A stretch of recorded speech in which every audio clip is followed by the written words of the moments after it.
John, I'll say to you, I think we went far too far during the COVID pandemic. Yeah. No? Almost further than any other Western country in terms of expenditures.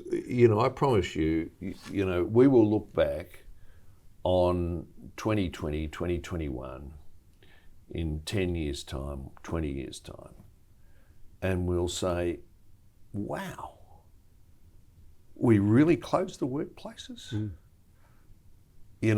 In some states, curfews. You weren't allowed out of your home after 9 o'clock. We didn't have curfews in the Second World War, by the way. The curfews. We had situations where if you walked around the block on your own, you had to have a mask on your own. But there's no way you can infect somebody if you're walking around the block on your own, by the way, right? We had a situation where you were locked in your house 23 hours a day, given 1 hour. 1 hour. It is to go outside. You'll look back on it and you say, how did we put up with that infringement of individual liberty? Well, you see, the government had enormous reach.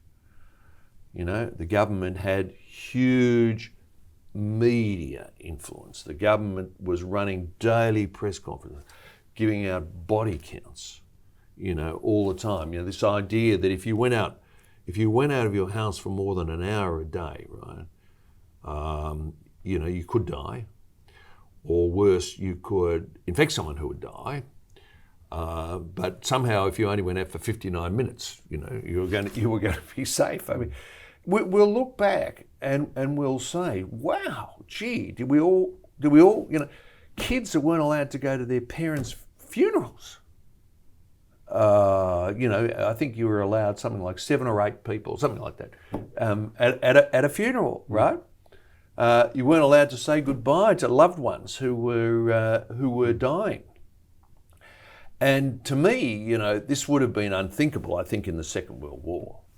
This kind of infringement on individual, even though we were at war, we didn't have curfews. But because the reach of the state now is so much greater, the public just by and large took it. Mind you, the police were out arresting anybody who broke any of these rules, right? Pregnant women. A pregnant woman, put up on social media that there was going to be a demonstration. As it turned out, entirely lawfully. Police come into her home, put her in handcuffs, take her off to the police station, right? Enforcing the law. It was just intimidation. As it turns out, there's no charge that the charge got dropped, right? But it was just intimidation. The police might come into your home and they might arrest you. And, I think for some people too, I better not say anything about this because if I do say something about this, who knows, could be reported.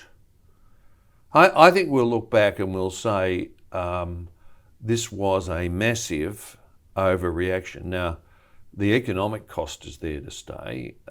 We'll see that for a long period of time. Now, what are we going to learn out of this? Because there's going to be another pandemic, by the way. Of course there is. Or some sort of crisis. There'll be another pandemic.